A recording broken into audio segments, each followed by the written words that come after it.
because I wanted to make a decision, before my senior year got going. And then it kind of got a little shakeup with Marshall. And, that's where I wanted to go because that's kind of been my school since my mom and my dad both went there. Mhm. And, they kind of, the business decision, things like that, they went their way. I kind of had to find a backup plan. So we were kind of stressing out trying to find a team. And thankfully, Wright State still had a spot. And, I went there on a visit, liked everything about it. Kind of reminded me of a bigger Wheelersburg. The coaching staff was great. And, I found my home there. What changed then? Like, was it something that the coaches just dropped the offer from you, or was it that they took Yeah. the guard up, or Yeah. what happened? They felt that they wanted to go in a different direction. It's the business of the NCAA, and every person probably goes through it in a different fashion. So Mhm. it was definitely a shock to us, but it definitely rerouted us and got open another door, thankfully.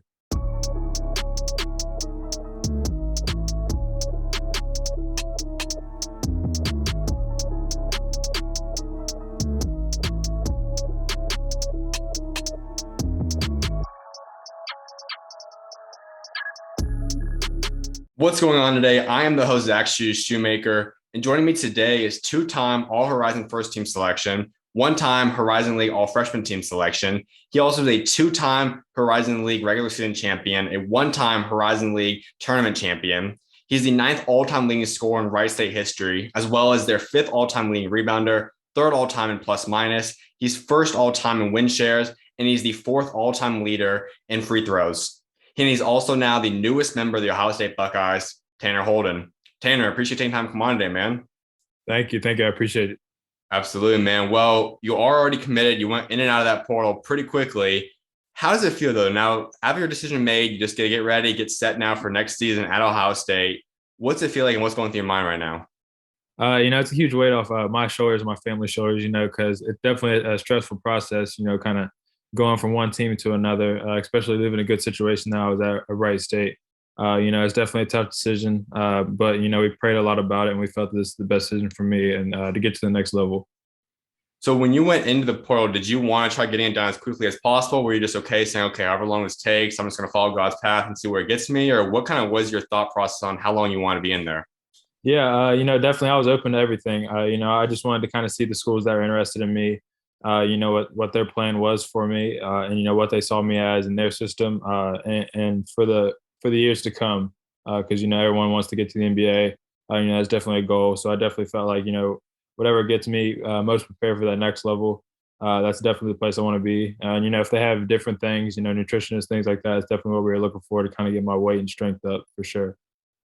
Well, we're going to get into Ohio State and what the next season is going to look like for yourself on the end of this. But I want people to get to know your story and how you become the all conference top guard in the country type of player that you are today. So if we head all the way back, you are all the way out there from Ohio, where you're at now still as well. What was it like growing up out there? I'm pretty much like the diamond in the rough. I kind of say, not a lot of people know about Wheelersburg, Ohio. Nobody really knows where I'm from. Everybody thinks I'm from West Virginia, from Kentucky. No one really knows. But it's a small, small town in Ohio. I had to make a name for myself playing with all Ohio Red and AAU. I got overlooked a lot because I was from a small town. But it just makes everything that much sweeter. Just to kind of put my name out there and put the city on the map. Now, I know you have basketball run in the family line with yourself. I know your sister played collegiately. She scored over 1,200 points. Your dad also played at the college level as well. Marshall, he became a Hall of Fame player.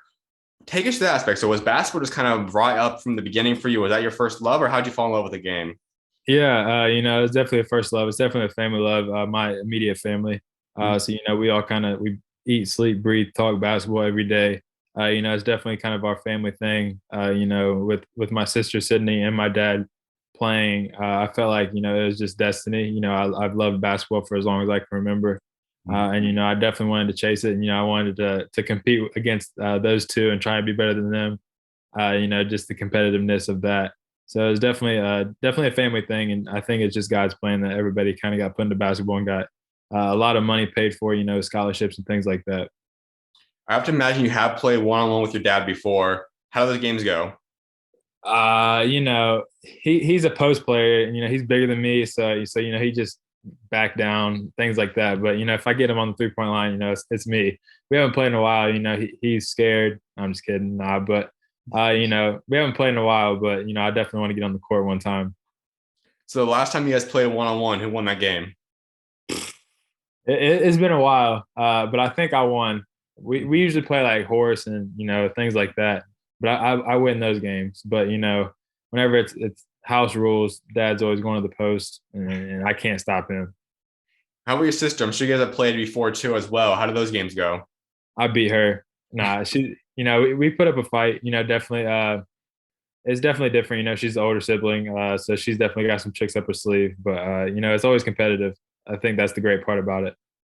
Now, I know you also played football, and we'll get more in depth of how good you actually became that sport as well. But when did you kind of fall in love with football? Like, was that something that you did basketball first and kind of tried out football and worked out, or what brought football into your life? We had like a little league up here. A lot of my friends played it. I tried to stay connected with them.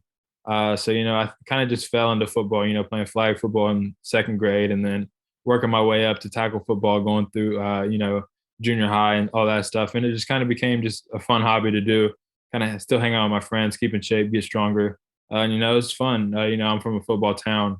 So it's definitely like the big thing around here where people get amped up for it. So it's definitely fun, to play on Friday nights and things like that.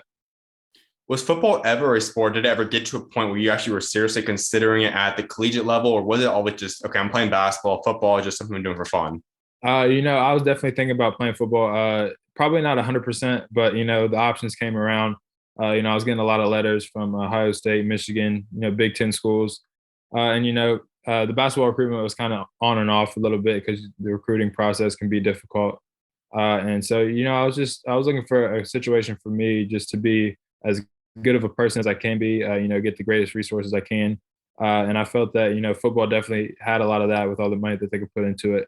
But at the end of the day, I looked at basketball as my first love, and I really liked the grind of the basketball aspect of it. And, I didn't want to sit. I wanted to make an immediate impact on a team, and I felt that if I played football, I'd have to wait a few years. So, Now, also just growing up in Ohio, like you said, especially even on a larger degree too, your own little city that not many people know, as you talked about in Wheelersburg. What kind of comes with that now? As you've gone on to play AAU throughout your career, and then you went on to play in college, when you go on the national stage and you end up representing that not only Ohio, but more specifically, obviously, a smaller city where not many guys do make it out in basketball. What does that mean to you? it means a lot. It definitely, I think, gives the younger generation someone to look up to, a good inspiration. I try to do that every day by setting a good example. And then, whenever I get on the national stage, I have a whole town behind me. And it's definitely a blessing to have so many people that I know that I've talked to, kind of follow me, whatever team I'm on and support me. And, it's definitely fun, because you hear all the kids' little stories of how much they love you, like you're the superhero and things like that. So it's definitely cool being from a small town that where everybody knows everybody. So it's definitely cool just to be that role model for a lot of young kids. Over the next year or two, however long you spend at Ohio State, obviously I can imagine there's going to be a lot more of fan growth for yourself as well. But if you can remember the first time that a kid asked you for an autograph or a kid told you kind of story or something like that, kind of take us to that first story. When was the first time that happened that you can remember at least? It was probably like my freshman year of high school. I was one of the very few people to be playing varsity football and basketball. So it was definitely a unique situation. A lot of kids saw that and were really excited. They can kind of put themselves in my shoes. They always want to be like Tanner Holden, things like that. It's funny to me because they're talking about me, but it's definitely I just like being an inspiration for a lot of people to show them that they can make it out of a small town, even though some people maybe not be looking at you. But if you just keep your head straight, work hard, do the right things, then you'll definitely get your shot. But whenever kids come up to autographs and things like that, it's definitely awesome. I try to autograph as many people as I can because I remember being that little kid and asking people for autographs. And if I didn't get it, then it was definitely a sad day. And I just want to make someone's day. Something that they can remember me by. Well, let's go into that high school career because you stay home, Wheelersburg High. You have ended up having a pretty solid career overall, both on the field and on the court. So, for starters, though, why was that the high school you wanted to go to? Why did you decide to go there and play out your high school career out there? I think it's just it was fun. I had a great time. All my friends are here. It's a small community. Everyone supports everybody. So it's definitely like the family feel. And I thought that was definitely the biggest reason I stayed. I had quite a few options, but I felt that it would be the best situation for me to stay in Wheelersburg. Be around my family all the time, and just play for hometown fans. When you go into that as a freshman in high school, if someone would have eventually told you that you were going to leave as a Division One player, and we'll get into it more, but obviously you didn't have the rankings and stuff behind it, but you still had Division One offers. You still knew that you were going to have school paid for. Was that something you expected? Did you think that was going to happen, or what would your reaction have been? Yeah, I think that was the only thing that I thought about. I knew I was going to be a Division One player, not in a cocky way, but just being confident. And I always knew I was going to be a Division One player. I wanted to work to be a Division One player. But if someone would have told me the things that I would have accomplished, I probably would have thought they were crazy. Like, it feels so far away. But I definitely thought that I tried to do all the right things. I tried to work hard every day and get things done in the classroom. And I definitely felt that coming through high school, it got closer and closer and more real for sure. So at that point in time, as a freshman, did you expect to become a guy that you were almost like you are today in terms of schools like Ohio State or Wisconsin, those type of schools wanting you, or were you just expecting to be some type of Division One player? Where did you kind of think you'd end up as a freshman in that level? I didn't really know where I would end up. The recruitment process can get kind of crazy. So I didn't really know how it worked, what to expect. So I was kind of open to anything. And my recruitment process definitely got a little sketchy, both ways. But I thought, it worked out the best situation for me going to Wright State and making a name for myself there. Well, let's get into your football career first because that's obviously the first sport you end up playing as a high schooler. So you go into there, you make your varsity team as a freshman. Take us to that first year on the field. Like, what was that like? It was different. I'm 14, 15 years old going up against 18, 19-year-olds. And, my coach, as crazy as it sounds, pulled me up to the varsity level. And he told me, you got to be good at two things. You got to be good at blocking and just listening. And I was like, Coach, I'm supposed to be catching touchdowns. Like, you brought me up here for a reason. And I caught one touchdown pass that year. And it was definitely, for me, a humbling situation because he told me, like, you have to be able to block. And for me, like, blocking's not the prettiest thing on the football field. It's not the funnest thing. No one likes to block. But it was definitely a good learning curve for me because it made me not be the superstar and kind of do the dirty work for once. So I definitely thought it was good for me. And you switch over to the court. What was that first year as a freshman like for you that season? It was nerve wracking, because as a little kid, I would always sit in the cheer block, talking to the varsity players. My dad was an eighth grade coach, so we'd always go to the varsity games. And, we always looked up to those guys and, you're finally in their shoes playing on the varsity court. Like it's definitely a shock.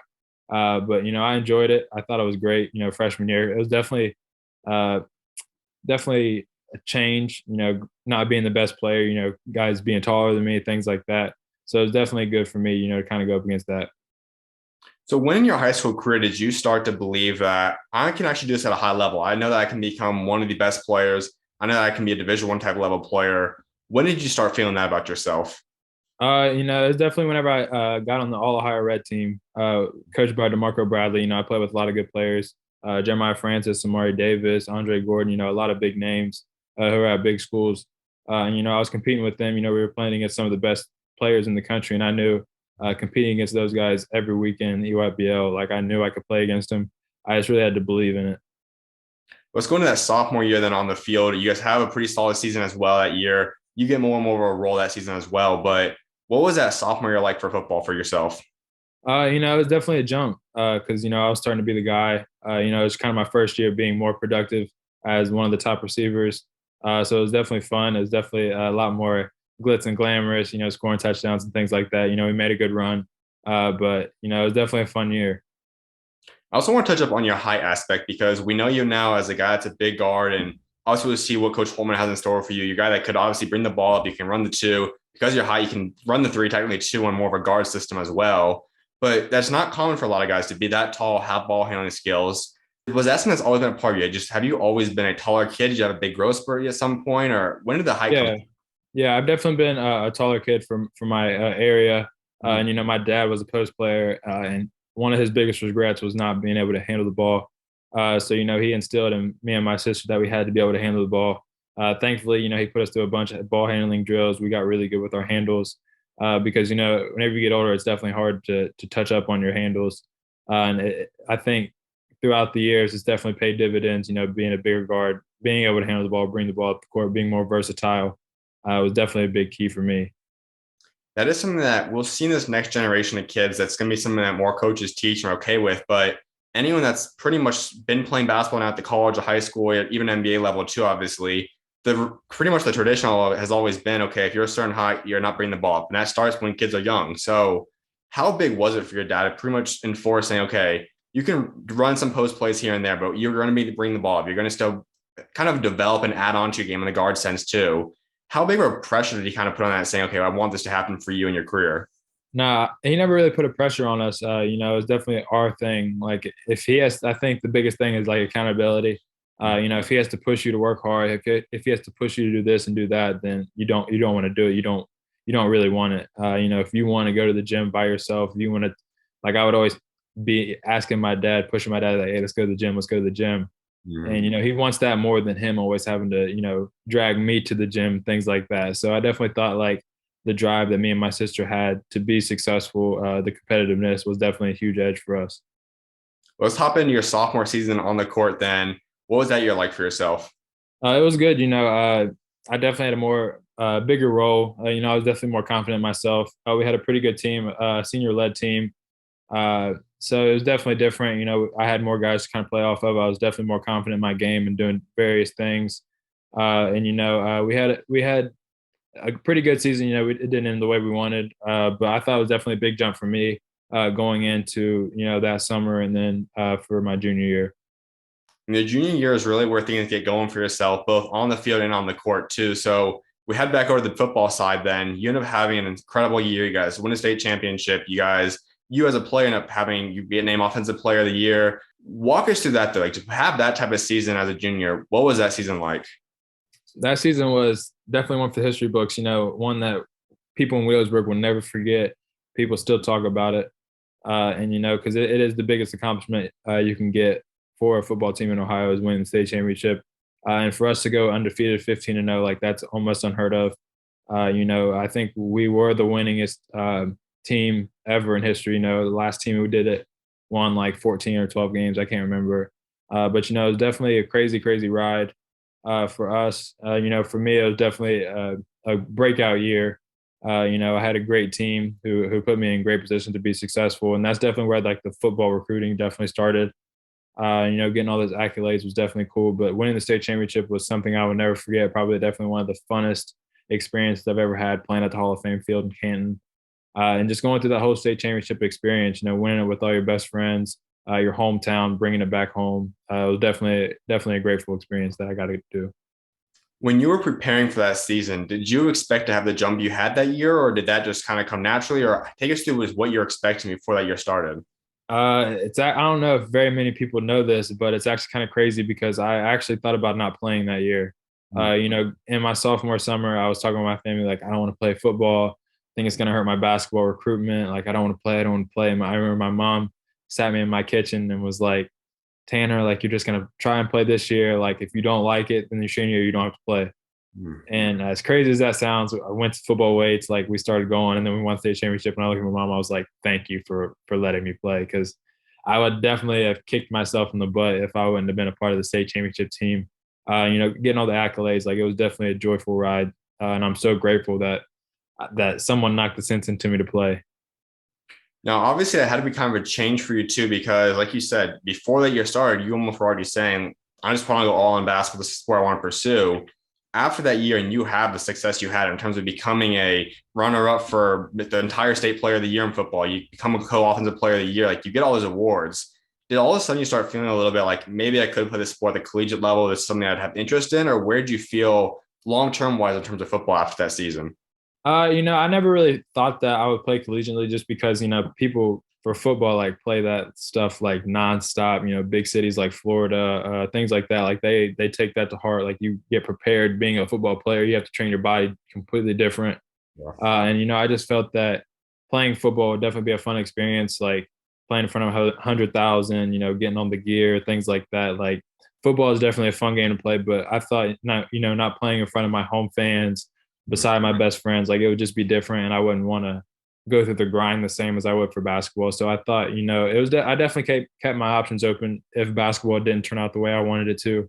But football definitely added a little wrinkle in my recruitment process. So it was definitely a blessing. At the same time, learning to balance two sports at once is not easy to do. Obviously, most guys you hear about, they go all in on one sport constantly year round. It's not easy to do. So, how are you able to balance both practicing and preparing for football as well as basketball? It's definitely a struggle, because football is definitely probably one of the most physical sports there is. So it's definitely hard on your body to kind of go to football practice and try and get shots up whenever you're sore and things like that. So, I tried to make the best of it. Me and my dad would try and get in there, quite a bit. But whenever the season kind of got towards the playoffs or middle of the season, like it was really, really hard. And, it definitely put me behind the eight ball going into basketball season because I'm in such football shape, not ready to run, things like that. But, it definitely got me stronger and things like that. So I thought that was definitely the plus side of it. But, definitely, getting ready for basketball season was harder just because we always made deep runs in the playoffs.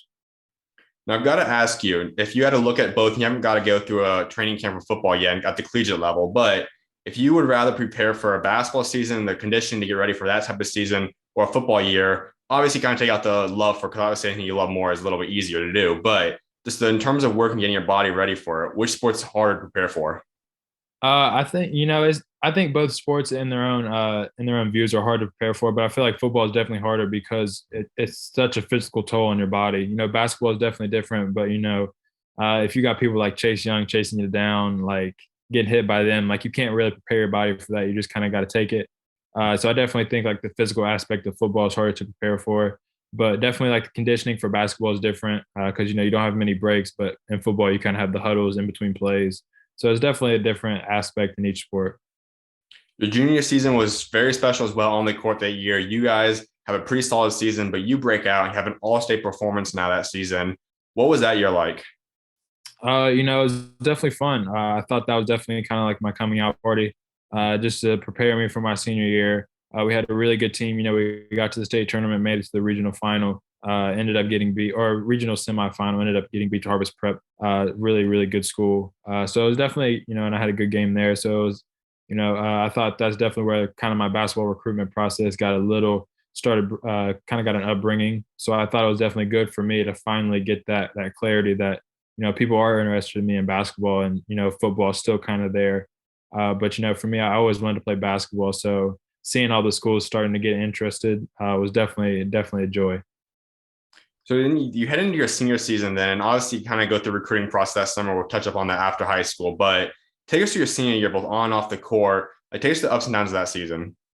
Yeah, senior year, it was definitely an interesting year. I don't know if many people have had one like me because, I had five or six offers. But I was kind of narrowing down my schools because I wanted to make a decision, before my senior year got going, and then it kind of got a little shake up with Marshall, uh, and that's where I wanted to go because that's kind of been my school since my mom and my dad both went there, Mhm. and they kind of the business decision things like that, they went their way, and I kind of had to find a backup plan, so we were kind of stressing out trying to find a team, and thankfully Wright State still had a spot. And, I went there on a visit, liked everything about it. Kind of reminded me of a bigger Wheelersburg. The coaching staff was great. And, I found my home there and I thought it was definitely a good choice for me. Thank God that that door opened up because I definitely wouldn't be in the situation I am today without Wright State. Now you go through the season in terms of your final year in high school. What was it like now? You kind of are committed, you have your decision made, but what was overall just playing football and basketball like in that senior year? It was definitely, I didn't take anything for granted. People always tell you how fast time goes. It's going to be over in a blink of an eye, and you don't really realize that until you're in your senior season, and it really could be your last time. So I definitely, enjoyed everything a lot more. Football season, we had a great year. Kind of had a hiccup in the playoffs and ended up losing the game, but I thought we had a great year overall. Accomplished a lot of great things. And then basketball is definitely a weight off my shoulders that I didn't have to really I had still had to prove myself, but it wasn't the struggle or the stress of the recruitment process of finding out where I'm going to go, who's still interested. So I really just went out and played, had a really, really good year. We had a great season again. Made a good run in the tournament, and it definitely was a great year. To kind of finish it off for my sports career in high school, and kind of give me the step up for college. If you look back at every memory you created throughout your high school sports career, football, basketball, both of them, what would you say is your favorite memory that you created? I def probably it's a tie. I would say definitely the state championship run, and then my senior year being able to score 50 points twice. That was definitely a big accomplishment. Breaking the school record for most points scored in a game. Not many people, especially 50 points, is definitely awesome to achieve. And those and one in Cleveland and then one in front of the home fans. It was awesome, great experience. Definitely one of the tops on my list. And we're already getting to after this next question is you're going through it. Obviously, a lot of us do unranked stuff like that. But when you look at the lessons you're able to learn both on and off the court and on the field and on and off the field, what would you say is the biggest thing you took away from a high school career? Like, is there one lesson that you learned, whether it be from being an underrated player, from kind of the ups and downs of recruiting, whatever it might be? Like, was there one lesson that you now have carried with you into your collegiate career and your life in general? Uh, you know, probably the rankings. I was never ranked. I never had stars. I was never on ESPN. But that never really bothered me because at the end of the day, like if stars were the biggest key to making it to being successful, then a lot of people wouldn't be in the situation they are. So I definitely feel like stars can be misleading. They're nice to have, but if you keep working hard, if you keep pushing, if you keep believing, manifesting things, then you'll definitely get to the position you want to be in. I think that's just the big thing for me. Like I'm from a small town, don't have a lot of social media outlets. I didn't get all the exposure that a lot of people got. So it was definitely, just a grind for me just to get to the situation I am today. Kind of lead me perfectly into what I want to get into, and that was rankings and stuff like that. Because obviously, I've worked with a lot of guys through high school process and all that, and it's kind of hard. I mean, obviously, you guys talk about the rankings, and even now as days go on, every year there's more and more technology, more and more of a spotlight on them. But at the end of the day, you look at it, there are guys that are right. There are some five stars that become one and done and go pro and et cetera. But there are countless guys that are unranked throughout high school that have professional careers, guys that have incredible high school or college careers that weren't ranked in high school. And same time, there's a lot of top ranked guys that don't pan out the next level too. How were you able to evaluate that? Like, was it ever at any point something that you struggled with, got upset about? Was it something that you just ignored? Or how did you deal with the rankings throughout high school? You definitely get upset about some things. You see yourself in a certain light, and as a young kid, you feel like that's like the biggest thing. Is if I'm not a 3 star, I'm not going to make it. If I'm not a 4 or 5 star, I'm not going to make it. I'm not going to get this or that. And I just felt that once I got older, like my junior senior year, like I didn't care about that stuff because I can still make a name for myself. And you can still do great things because if stars mattered, a lot of people wouldn't pan out the way they have. And definitely seen a lot of people before me, who make it to the NBA. It's definitely it's an inspiration because if they worried about their stars, then they would have just stopped. But it's definitely a good situation to be in, because you kind of put pressure on those guys with more stars, more hype, and then you can kind of make a name for yourself coming up. When you went to college, did the fact that you didn't have the rankings and stuff like that behind your name, did that motivate you at all? Or did you get to a point where you just basically said, okay, it doesn't matter. I'm just going to go on with my career now? It definitely motivated me, but there are a lot of things that can motivate you. And different people have their different thing. For me, it was just I wanted to make a name for myself. I wanted to be somebody who people look at and like, wow, like he can play.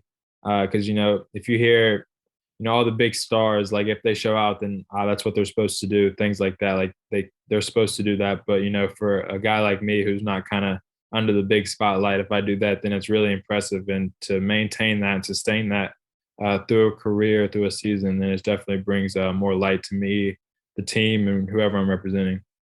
If you were to go back and evaluate yourself as a junior or senior in high school, do you feel that you should have been ranked? Do you feel like maybe not even necessarily top 100, but how 24/7 usually ranks whatever, 300, 400, whatever players? Do you feel like you should have been ranked in that group? Do you think that you just made a huge improvement over your college career? Or where would you put yourself if you were to reevaluate yourself back as a junior or senior in high school? I definitely feel like I should have been ranked in some form or fashion, maybe not top 100, things like that. But I definitely feel like I made a name for myself, playing EYBL throughout my high school career. But, I think just the situation, the platform that I have being from a small town kind of, gave different light to the situation of he's not playing against good competition, playing against the top guys. So I definitely felt that kind of put me behind the 8 ball. But I definitely feel like I should have been ranked, but at the end of the day, that stuff doesn't matter. I'm just going to keep working, keep grinding for it. On the recruiting side of this, so I want to go a little bit deeper into this because As you mentioned, after your junior season of high school football, you blew up in terms of offers. People wanted you, people were talking to you, there's interest in your name. Where was it in terms of basketball? Like at that point in time, were schools reaching out to you? Did you have any offers, or where did you look on the basketball side in terms of recruiting? Yeah, I definitely had a lot of people hitting me up all the time. Different schools, things like that. Quite a bit of offers. They weren't just like pouring in. Yeah. But I had a lot of schools kind of hitting me up. So it was definitely a different situation. Whenever football kind of got going, like I was getting letters all the time. People calling my coach after a breakout season like that. And basketball season hasn't happened yet, so they're still kind of looking back on my sophomore year. Mm-hmm.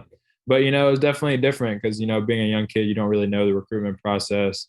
So it's definitely a new feel for everything. I just felt that I tried to be as patient as I could.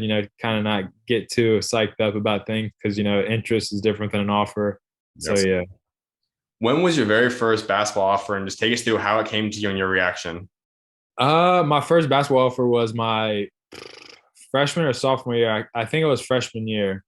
I got it from Ohio. I went to the gym late at night. The Ohio coach was coming to watch me work out. I was about to start working out. He's like, you don't have to keep working out. Like, we're going to offer you a scholarship. It was definitely cool because, right after that, I was just all smiles ear to ear. Getting that first one is definitely a joy to get. It's definitely a relief. You talk about it all the time, but actually getting an offer is definitely different. And it's definitely a dream come true, just to have that one and kind of build from there. So it was definitely awesome, going to school the next day after posting it, everybody's like so excited because not a lot of kids get Division I offers. So it's definitely awesome. So you finish up that junior season of high school then, and then you eventually go through the AAU stuff, and you have a mixture of schools. I know Toledo was in the mix, Marshall, Cleveland State, Ohio, Wright State, et cetera. These schools were all in the mix for you. Was there ever a school that came to you and said the idea of, okay, we want you and we'll give you an opportunity to play football and basketball at our school if you come here? Yeah, I actually had one, Robert Morris, their football coach that came. And Kentucky had the same thing. They kind of talked about like we'd take you on like a football visit and a basketball visit. But Robert Morris kind of talked to me a long time ago. They were like, we could try and football and basketball. It'd be cool, but it'd definitely be hard work. To kind of balance out both sports and be able to control the academics. So I definitely wanted just to pick one, but it was definitely a tough decision. So when you were going in depth to the process and you had all these big schools reaching out to you and offering you football, when did you officially say, okay, I'm not going to go to football. I'm spending my senior year playing it, but I'm not going to go collegiately. When did you make the decision? I think I kind of made that decision just kind of subconsciously, doing different things. Think probably the biggest thing for a lot of schools for football was I got invited to the opening, which is the biggest camp for football. I decided not to go just because I felt that I didn't want to do it at the end of the day. Like I felt that, basketball makes me more happy. I get more excited to work for that. That was definitely a big thing. A lot of people back at home were kind of mad at me for not going just to experience it. But I felt it was the best decision for me, and it definitely turned out that way. You talked about Marshall a little bit there, and the connection is obvious. We know your dad, and you going there could kind of become the next Holden, obviously, at the school. Was that the dream school in a sense for you, or what was there a dream school if you even had one when you're going through living up, growing up? Like, was there a dream school you had? Uh, you know, I would say Marshall was the dream school just because that's really the only school that I knew. Hmm. Kind of being from around here, that's the closest Division I school. Mom and dad went there, so that was definitely probably the dream school. But it didn't work out that way. I thought it worked out better for me. So I'm definitely glad it kind of panned out that way. So you talked a little bit about that, but when you were getting that discussion, you said that's where you were kind of planning on going to it. What changed then? Like, was it something that the coaches just dropped the offer from you, or was it that they just Yeah, guard up, or yeah. what happened? They felt that they wanted to go in a different direction. It's the business of the NCAA, and every person probably goes through it in a different fashion. So Mhm. it was definitely a shock to us, but it definitely rerouted us and got open another door, thankfully. Well, let's go into Wright State then, because you go on that visit, you end up committing there. What was it about that program? How did Coach Nagy and that program win you over? Just what they're all about. They're truthful, honest. They had the history to back it up. That year they had just went to the NCAA tournament, so they're an up and coming program. So they definitely had all the right tools to get to the NCAA tournament. What I really wanted to play in.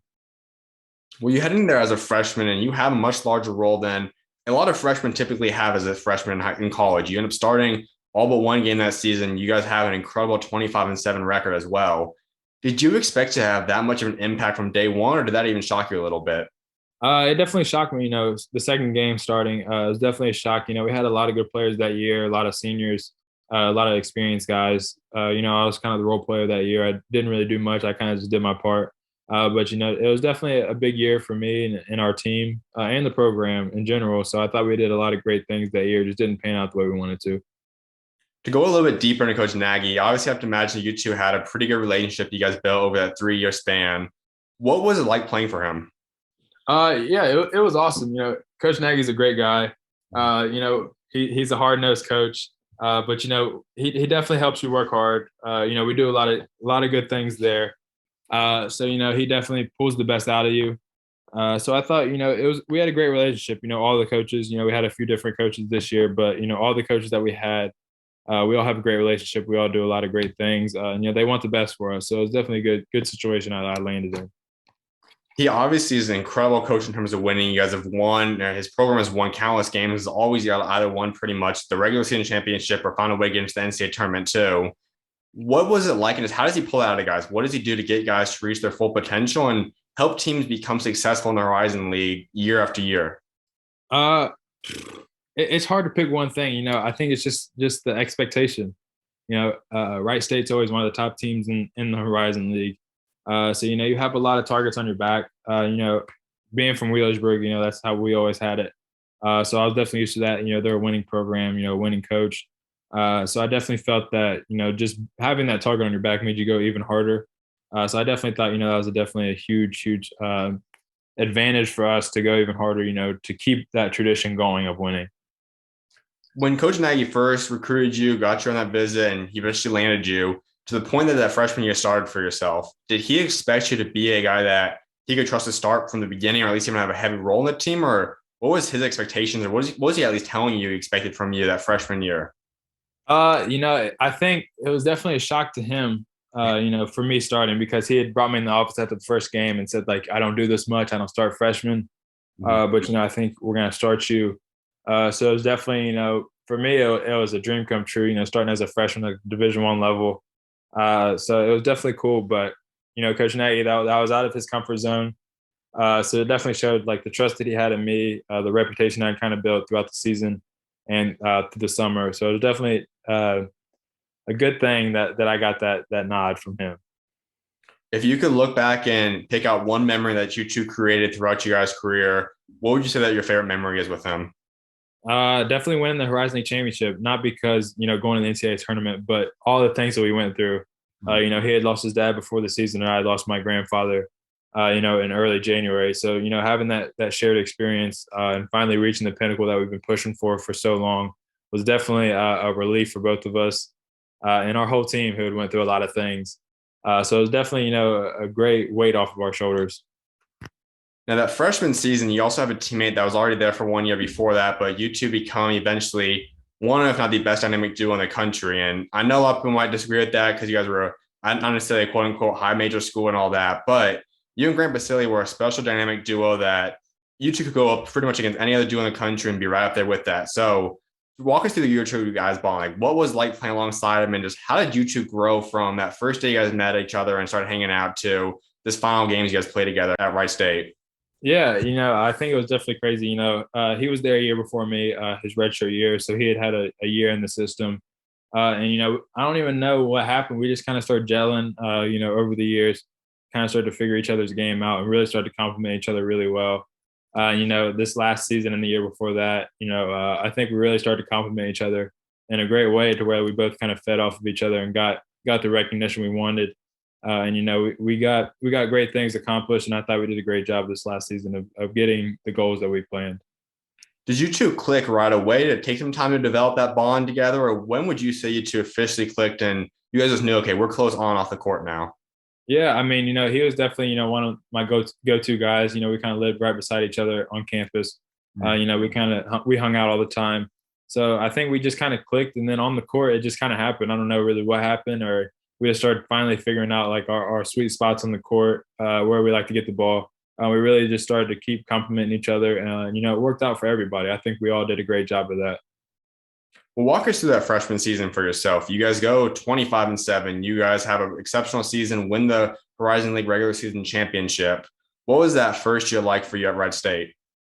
It was definitely, it was definitely a different game. Playing against 20-year-olds, grown men, pretty much. I was young. My body wasn't ready, but I did my work, and it was definitely good for me, to finally compete on a big stage, playing some big games, play on national television. But we had a great team. The seniors that we had: Bill Wampler, Cole Gentry, Jordan Ash, and Loudon Love, who was a junior that year.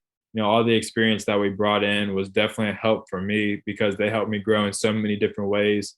That definitely helped me over the years, and I think that's definitely the biggest reason why I made such a big jump. Now, to end that freshman season, obviously that's when COVID came into place and everything happens in that aspect. When that set in for yourself, how did you go through the COVID pandemic offseason? Was it something that you were pretty much stuck at home the whole time? Were you able to stay on campus, or what was your approach and how did you go through the COVID pandemic offseason? Yeah, it was definitely different. Nobody really knew how to react to it. It was kind of a shock to the whole world. No one knew, like, quarantine, things like that. So, I tried to stay in shape as much as I could. One of our friends at home has a gym in his house. So, they opened that up for us. I got to lift and things like that. So I stayed in pretty good shape. And I think that was definitely a big jump going into my sophomore year of just staying in shape, getting stronger, and still working on my game because, a lot of people were outside, but, I had the people beside me in our small community who kind of opened their arms and helped me in a way that I needed. Would you say that throughout that offseason, you were able to work out the same, or if not even maybe more per se, than if there wasn't a pandemic? Or how would you say, how much work were you able to put in as compared to what you typically do in a summer? Yeah, I think I was definitely able to put a lot of work in because it was so open. There was really nothing open, so there was no places to go. So that's really all you had to do. If you weren't doing that, then you were just sitting at home. Then you go into that sophomore season, and you guys go 18-6. You are the permanent starter now. You have a big jump to become an all conference player. What was that jump like? And just what was the expectation for yourself when you were heading to that sophomore year? Did you expect to have that type of jump? I felt that over the summer I had a great summer. Working out, things like that. I felt like I made a huge jump in the summer, and then whenever I got back to Wright State, I was comfortable with the system, all the plays, the guys I was playing with. So I just felt like, I got put in good situations. I had great players beside me who definitely opened up a lot of things for me. And I felt like I just contributed in the way I could. I definitely had pretty good stats, but I felt that it was because of the guys I had beside me. Loudon Love took out the paint. So, once they focus all on him, then it kind of got other guys' shots. And, we did our dirty work. So I thought we did a great job that year, just all contributing in different ways. Now, when you go into that season, I know a lot of players, when you talk to them, it was a season of basketball that obviously got to go out there and play. It was great, but it wasn't the funnest season to say. Obviously, there was a lot of stuff going on behind the scenes and even on the court when you guys didn't have fans too. But how did you adjust the protocols? How did that impact you? And just how did you go through that sophomore season in the middle of a pandemic? It's definitely different. It sucked not to play with any fans because, it's pretty, I always call it like a glorified scrimmage. No one's cheering for you. There's no fans. There's all the energy comes from the guys on your team. So that was definitely, a change. But, I thought we did a great job, kind of adjusting to that and staying as safe as we could. We didn't have really, I don't think in the 2 years we ever had a game canceled because of COVID. So I thought, our trainers did a great job, our medical staff, our coaches, we all did a great job of taking the right protocols and staying safe. What did it look like for you guys? I know some schools made them do testing every single day. Some did every other day. Some weren't even able to go to the same locker room together. Like, how did it look like for you guys that season? Yeah, we tested 3 times a week, and that was definitely a struggle. That stuff was terrible. They had to jam it all the way up to your brain, so it was definitely different. But at the end of the day, you had to stay safe. You had to help everybody around, your family, your teammates, and that was the precautions we had to take to be able to play. So I think everybody was okay with it. Now, it was up and down because although you guys didn't have games canceled, there were games constantly being up in the air. And even on top of that, you still had to be kind of aware that, okay, we might not be playing tonight, even though it's on the schedule. How did you guys go through that season of pretty much just inconsistency, not knowing what was going to possibly happen to other programs and even for yourself too at the same time? Yeah, Coach Nagy, his thing was, he didn't really worry about all the outside stuff. We're going to work on us. We're going to be prepared because, if we don't play, then we don't play. But if we play and we're not prepared, then you can't go back and redo your week of preparation. So I thought we did a great job of just trying to stay focused, worry about the things that we could control in our program and not everybody else. Well, as for yourself, though, as we talked about a little bit earlier, you had a pretty great breakout season, 16 points a game, 7 rebounds, almost 3 assists per game. What was it like kind of settling down into that role and kind of becoming that one of the guys, at least, that took over and was one of the stars on the team now? It was awesome. I thought it was definitely for me. It was definitely eye opening because all the hard work I put in, I'm finally starting to get the recognition. I'm finally starting to get comfortable in my own skin. Playing the game at a Division I level and in a good conference that year, alongside really really great players. And I thought it was definitely great because it was just a momentum builder for the rest of the season, for my next years there.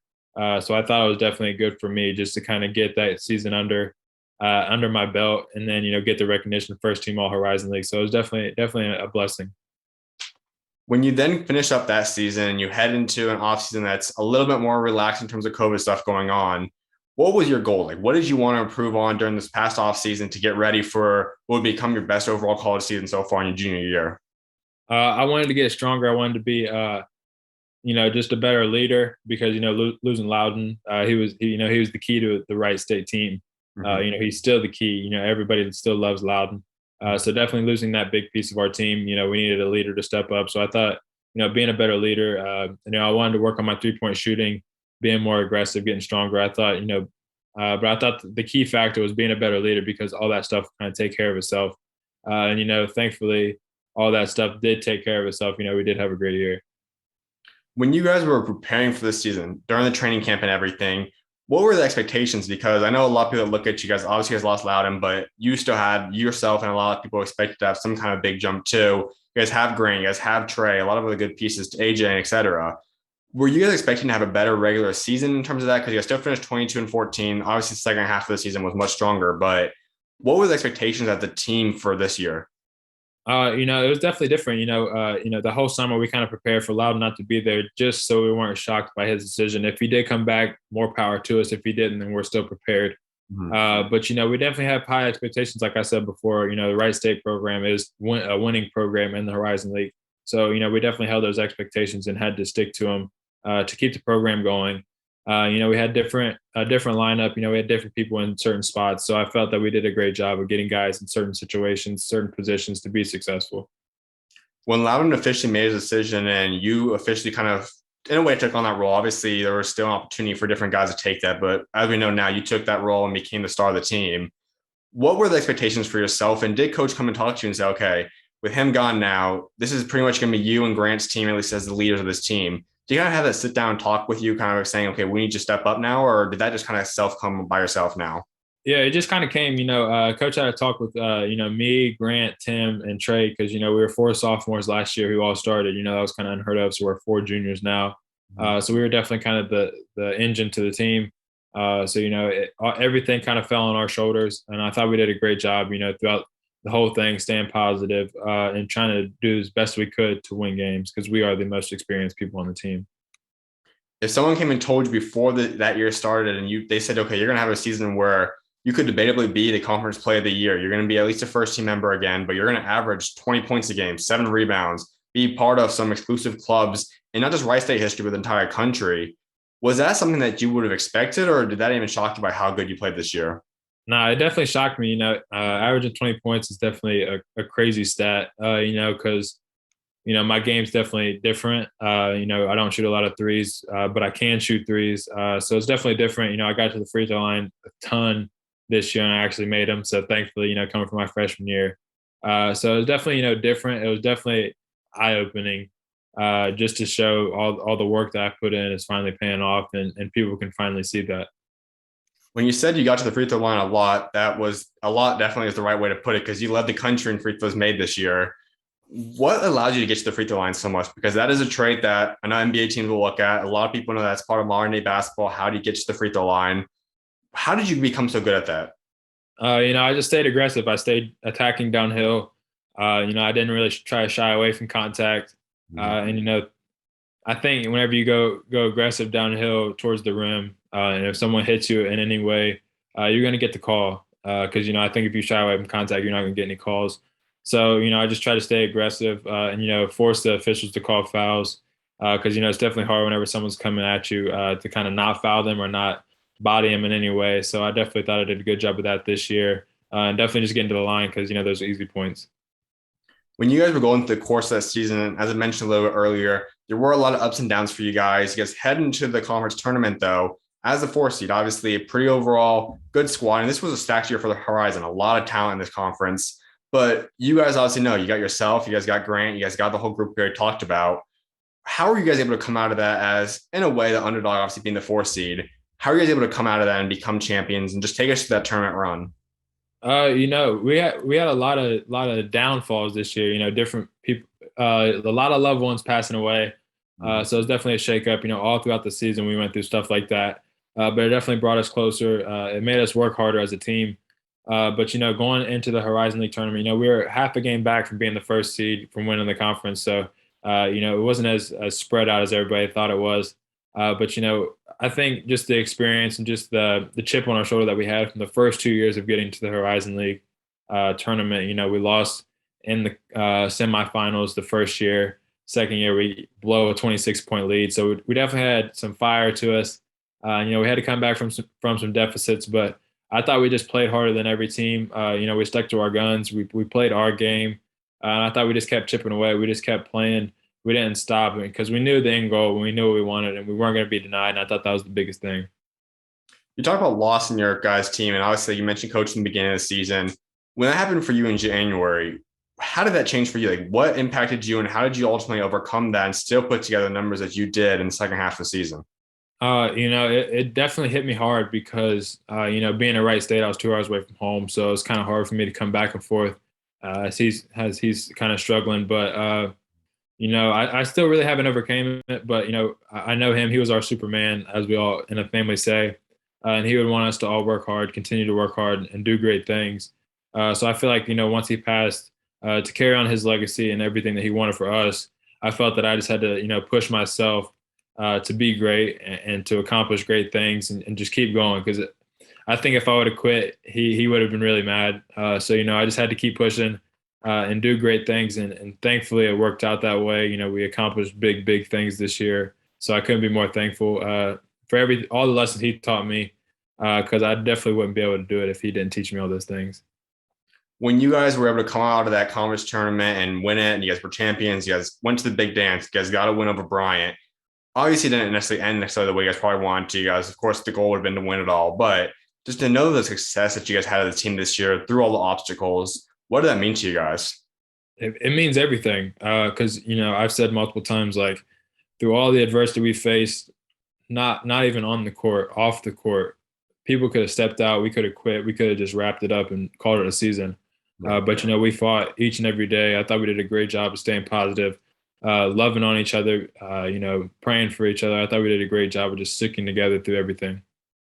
I do want to go into that tournament appearance for you guys because that's ultimately the big goal for anybody. Get to March Madness, and you guys do that. And obviously, you guys had to go through the play-in first, play Bryant. You guys get a big win there, and they were a special team. In my opinion, I thought both of you guys should have been in the tournament to begin with. But for whatever reason, had to go through the play-in game. You scored 37 points against the nation's leading scorer, Peter Kiss. Take us through that game because a lot of people were excited to see both guys in action. You come out with 37 that game. Walk us through the preparations, how you were able to have that type of performance.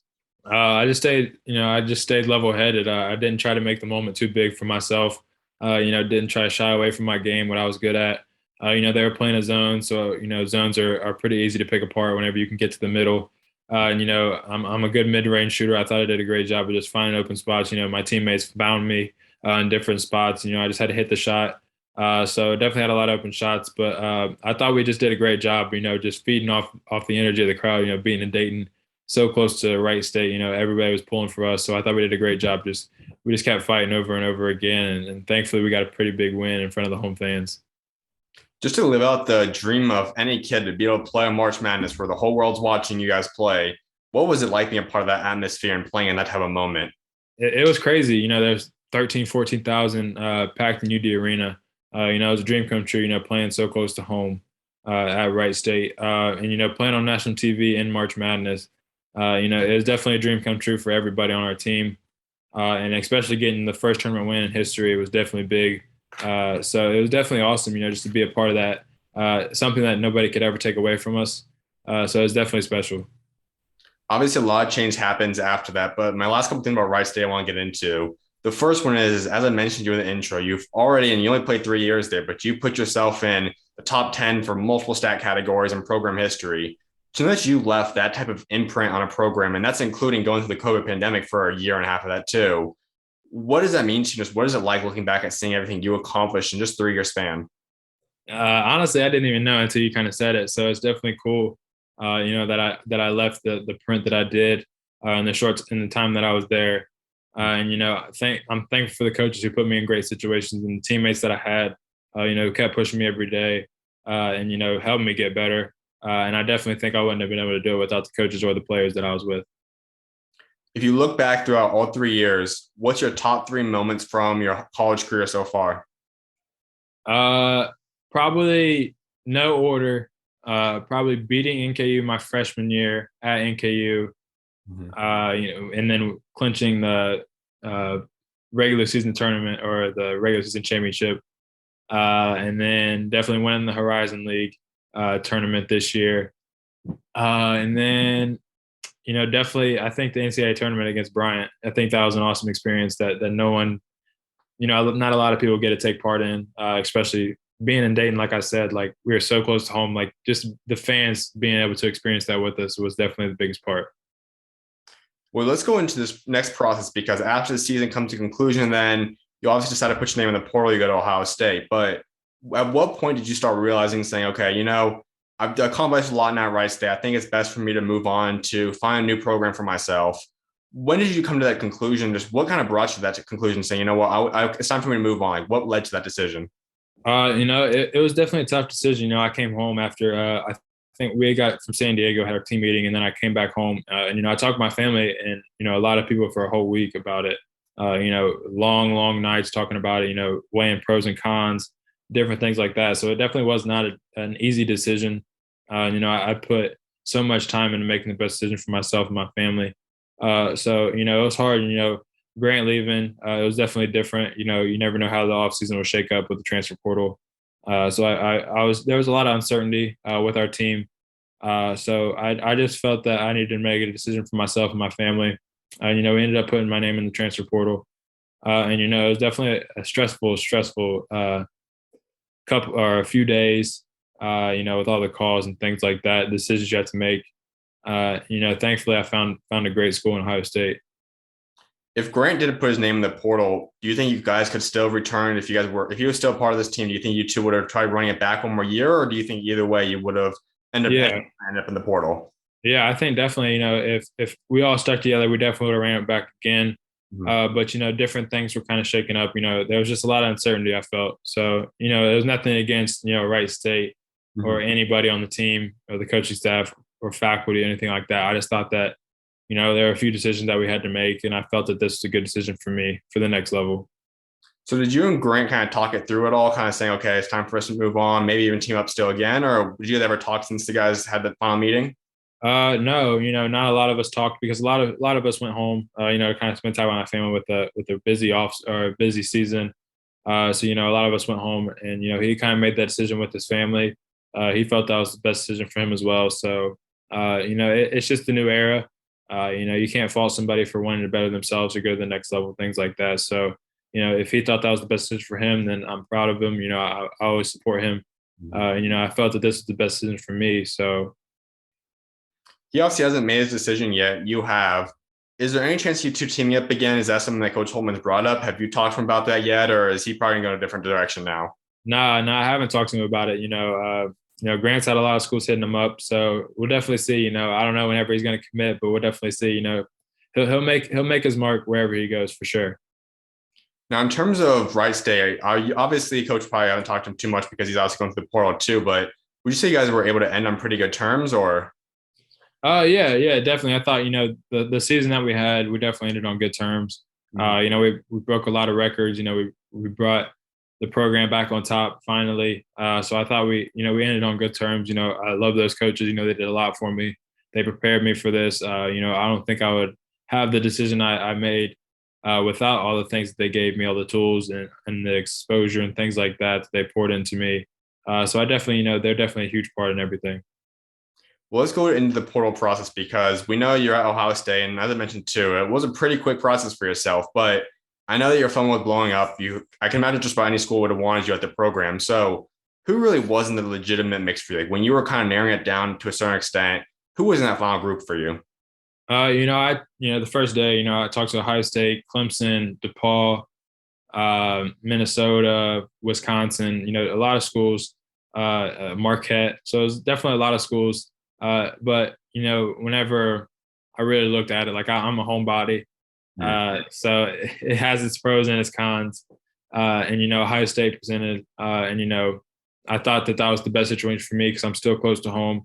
Family can come, friends, things like that. And graduating from the Ohio State University, getting a degree from there means a lot, especially being an Ohio kid. It's definitely the biggest school in Ohio, so it was definitely a hard choice, but it wasn't at the same time. If you had to pick a number two option, had Ohio State never come to you, who would that school be? Probably Clemson. I thought they recruited me my freshman year, so it was definitely different. It'd definitely be farther away from home, but I felt that they have a good program coming up. Those coaches came from Wright State, so we share a little bit of similarities. So Now, when you did go on that visit right before the dead period occurred, what was that like? You got to go out to campus, see the program, talk to Coach Dealer, talk to Coach Holtmann. What was that experience in that visit like for yourself? yeah, we just stayed in the Schottenstein Center. We didn't have much time, before the dead period, but I got to walk around the Schottenstein Center, see all the facilities that they have in their practice gym, and what their program's about, the history of it, and a lot of things that that I was looking for. They had nutritionists, things like that, that I really needed to develop my body for the next level, and to maintain weight, get stronger. And I felt that that was the biggest thing that I really needed was a nutritionist, someone who could put me on a plan, just to get stronger, get more physical for sure. I know you said that Marshall was the dream school growing up for yourself. Were you a fan of Ohio State at all? Was that something that you grew up liking them, or was that something that just kind of fit because of being hometown for yourself? A lot of people in my hometown are Ohio State fans. That's definitely the big school. So we everybody kind of roots for Ohio State. So it's definitely like just the hometown team. It's the easy team to root for. Whenever I was younger. But whenever the opportunity finally presented itself, I felt that it was the best opportunity for me to be successful and get to the next level with a great coaching staff for sure. When did you know that this is where you wanted to play college basketball for next season? Was it right after the visit, during the visit, or when did that finally click and you said, okay, this is where God wants me to go? I just felt it was kind of like during the visit. I kind of looked around, saw everything that they had. Uh, it just felt right. It felt like home. Everything that it had that I was needing and I was wanting. They had, they have a great coaching staff, a great program. They put a lot of people in the league, and they have a great reputation with that coaching staff. So I felt that they were definitely the best situation for me. When did you tell Coach Holtmann and Coach Diebler that you're going to become a Buckeye? I had told them, at the end of the visit, I felt that, he kept preaching, perfect fit, and it definitely was the perfect fit for me. So when you told them, what was their reaction? I think they didn't think I was being serious, but it was definitely a joy. I thought it was awesome, to see their reaction, see how excited they were. Well, let's get into this team because this is going to be a unique team. It's nowhere close to being complete yet. Obviously, just yesterday we got the news that Justice is coming back. He's going to be a big addition to you guys, or return to you guys, I should say. There's obviously Malaki up in the air. I think some people expect he's probably going to go pro because of how great he played, but he's still in the mix. You guys have a top 5 ranked recruiting class coming in. Some of solid returners like Michi, Zed, Eugene. Obviously, got a couple of guys as well in that squad. Take us to your excitement for this team. Though, out of the pieces you're starting to see come together, how excited are you for this team? Yeah, I'm really excited. I don't know a lot of the guys yet. Mm-hmm. I've watched them play a little bit. Just kind of scanning through games. Yeah. But I don't really know everybody's game. But I'm really excited. We got a lot of great players coming in. So I'm really just excited to get on campus, kind of get to know everybody, kind of get to play with them, get a feel for how everybody plays. I think everybody just wants to carry that tradition of Coach Holtmann, the Ohio State program, being successful, and we're going to make a big turnaround. I'm really excited for it. What are your goals for this move? Because obviously you said earlier that you want to kind of increase your all that, but we know that you still have 2 years of eligibility. You could go this year or the following, whatever you decide. But what are your ultimate goals that you want to get out of this year? What do you want to improve on, get better at, achieve? Like, what are your goals for this next year? I just want to be the best version of myself. I want to make a bigger name for myself. Going from the Horizon League to the Big Ten. I want to be a household name. I want to make a name for myself at Ohio State.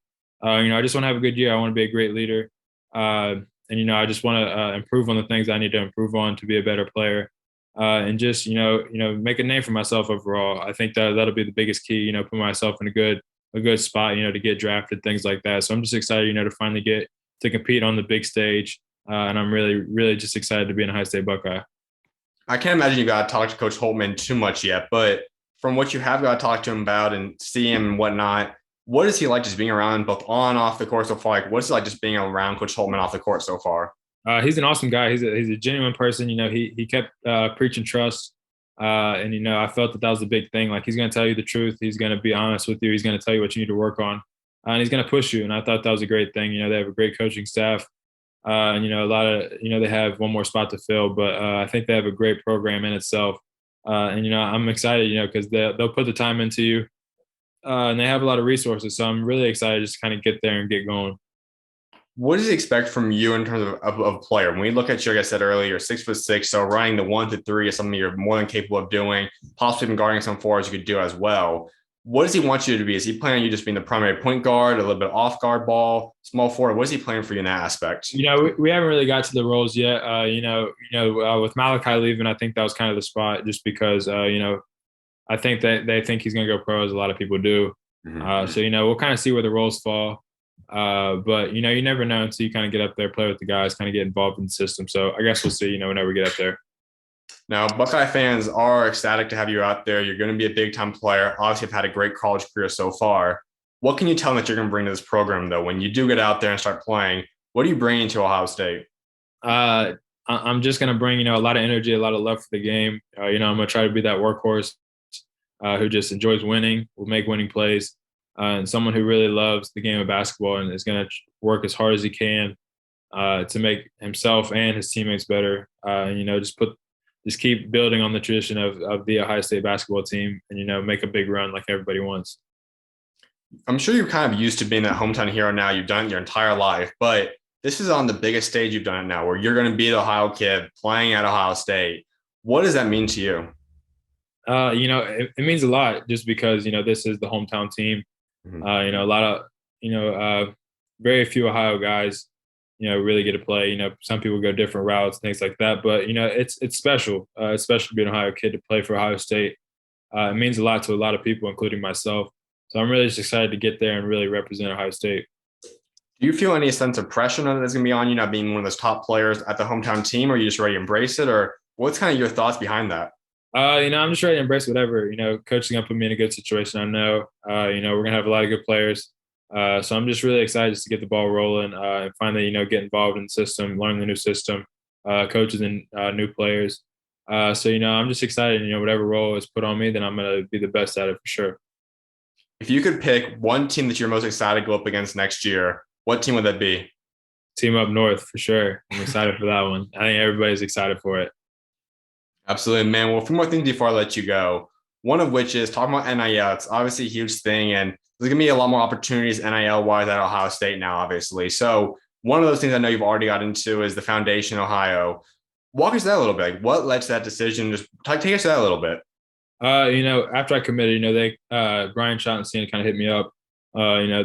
The foundation is, they do charitable events, things like that. And, they have a lot of football players, Cardell Jones, Terry McLaurin, D'Angelo Russell, a lot of big names who went to the Ohio State program in different sports for football and basketball. And, they're just building it called the Foundation, just to kind of put a spotlight on charitable events, kind of do things in the community throughout Columbus to kind of, do things for the new guys, for the players on the football and basketball team. They're looking to spread to different athletics in Ohio State. So, it's a good, it just started. So it's fresh, new, upcoming. So it's definitely going to be a big thing in Columbus. What kind of drives you in that aspect? I know we're going to talk about your faith in a little bit to wrap this up, but just the overall presence that you've been able to give back to people now, how big is that for you? Why is that such a big imprint on who you are as a person, why you want to do that type of thing? I think it's definitely a big print because, at the end of the day, everything in life is built on relationships, built on connections. And I feel like if you're a good person, if you do good things, then it can only give you good things back. I've been blessed. I've been put in great situation. I have a good family. I have a good support system. I have a good hometown. So I definitely feel like using my experience, using my name, image, likeness, things like that, can really give back and put light on different situations. In Columbus, I could raise awareness for different things, and I'm really excited about that, just to give back to people. Now, I know that NIL is still going to be just kind of figuring itself out with yourself, obviously, for the next few months and next season, I should say, too. But if you could pick one company in the entire world, whether that's realistic or not, what's one company you could dream about being sponsored by that you'd want a sponsorship from if you could? Oof, that's hard. I probably have to say Nike. I think that'd be cool. Get some free gear, get some shoes, things like that. So, or Jordan, both of them. So, I think it'd be cool just to kind of get some shoes. Now, obviously, like I mentioned earlier, you do have either 1 year or 2 years, whichever one you want. There are 2 years available for you at Ohio State. How do you plan to evaluate that? Are there certain things that you are looking at, possibly saying, okay, if I can go pro, this is probably something you'll do if that's an opportunity for yourself. But is coming back for an extra year something that you would consider? Is that even on the table for yourself? Yeah, definitely. I'm open. 2 years definitely for sure. But hopefully I can have a good year. Hopefully, things kind of pan out for the NBA. So we'll see. We'll just have a fill out year. Try and do as best I can. Make a mark in some way, shape, or form.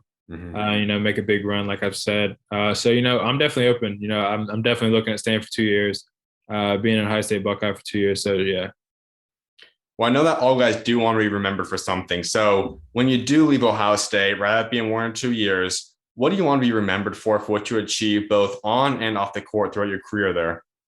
I want to be remembered as just a good, genuine person, and then, who excelled at basketball, who made a name for himself, who came from a small town, really put under the big lights and made a name for himself, and got everything that he dreamed of. Well, I do want to wrap up discussing your faith. I know you're a believer, and we've talked about that a little bit throughout the interview, but I want to go a little bit deeper into that. So, how would you say that God has helped get you to the point that you're at today? It's definitely crazy because I think a lot of things I've been faced with, God always has mysterious ways and things like that. And I felt that for me, finding those ways, and there's always a plan. The Marshall recruitment, like there was a plan for that. I may not have seen it at the time, but it opened up a door. They opened up another door, and I feel like going through my papal's passing, it made me realize how valuable life is. You have to kind of yes, it's crazy. It's kind of funny because I watch, YouTube a lot. People playing Warzone, and Tim the Tap Man, he always says, "Tell somebody you love them." And I feel like people can take that as a joke, but if you actually tell somebody you love them, you never know it'll be your last time. And just how special and valuable people's lives are in your life. I feel like that's definitely opened my eyes, and the faith that I have, I try and be a good person. Try and do everything in God's will, and try to glorify Him. On the court, off the court, and things like that for sure. You've had a unique story and a unique journey to this point, as we talked about throughout this whole story now. But where would you say is the one moment you've seen God show up the most in your life so far? Uh, I would say, probably after my papa's passing. That was definitely hard. It brought us all closer together as a family. And right after that, we had to play against UIC, and I ended up tying my scoring season high or career high with 26 points, or one shot, I think it was. But it was definitely crazy because he gave me the strength to play. Like I don't think I would have played that if he wouldn't have gave me my papa and my family to kind of support me and push me through those times. He's definitely done things in mysterious ways for me that I definitely didn't realize. So I'm definitely glad that I'm a believer in things like that for sure. I know a lot of people grow up, if even if it isn't a Christian household, like you kind of just get brought into the stories or whatnot. At what point in your life, though, would you say you kind of became your own personal relationship with God? Like you started really saying, okay, I'm going to form my own bond with God. And you really started that own connection, one-on-one bond with God. Uh, I can't really pinpoint a time. I try to just do it, throughout my life, Mm-hmm. uh, and really, really just stay connected with them because that's really hard to build a relationship and sustain a relationship throughout a busy life. Different curveballs life throws at you. I feel like I just try to stay consistent in my relationship with God. My family does a great job. Everyone around me does a great job in keeping me focused on that aspect. Now, obviously, something else I've always admired about you is that for a lot of your posts and your captions are Bible verses. That is something that not a lot of guys do. And there's obviously nothing wrong with believers that don't promote God or don't share about their faith. But you always have taken that approach to say, I do want to possibly give a spotlight to God. I want to show that I am a believer. What's led you to be vocal about your faith? I feel like, I think a lot of things that you go through life, like reading the Bible, things like that, like I just kind of like searching up, Bible verses for this time in my life, or I'm going through this, like what's a Bible verse? And it's crazy because that book was written years ago. Like it's crazy, and it still relates to life today. Yep. And I think that's definitely awesome, to kind of relate that, tie into everybody's life in different scenarios, different circumstances. Everyone has kind of tie into the Bible. And I feel like that's kind of my thing. And I definitely didn't realize it, but I hope it kind of sheds light on different people. More people can do it. Now, as you get a larger and larger platform throughout your Ohio State career and potentially NBA or professional career, whatever God's got in store for you, are there a certain way that you plan on being able to spread His light? Like, rather it be somehow giving back to certain charity groups, giving back to certain areas in life, whatever it might be. Like, how do you plan to be able to continue to spread His light as you go on throughout life? I think, on the court, definitely just glorifying, his name through my play. And then, off the court, like you said, I want to give back as much as I can. And I think that's the great thing about the foundation in Columbus, that they're going to give back to charitable causes and different things, different events to kind of shed light on different things. So, I'm really excited. I'm going to try to be the best version of myself I can be off the court and on the court. So. Absolutely, man. Well, my final thing for you, give Ohio State fans your 3 biggest goals that you have set for the next year of your career. Win the Big Ten regular season, beat the team up north, and make a big NCAA tournament run. Absolutely, man. Well, Tanner, congratulations on the commitment. Enjoy the rest of the offseason, getting ready for next season. I'm excited to see what God got next for you, man. And I appreciate you taking time to come on today. Thank you. I appreciate the opportunity. Of course. You're always welcome on, man. God bless. God bless. Thank you.